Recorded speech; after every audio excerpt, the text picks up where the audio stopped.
Are you happy, my dear children? Want to hear a story? Today I am telling you the story of the cave seller. There was a cave seller. He sold caves. He got tired. He sat down under a tree. He fell asleep. There were some monkeys on the tree. They looked at the cave seller's back.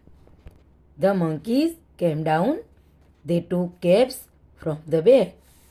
They climbed back. The cave seller woke up. There were no caves in the bag. He saw the monkeys with caves.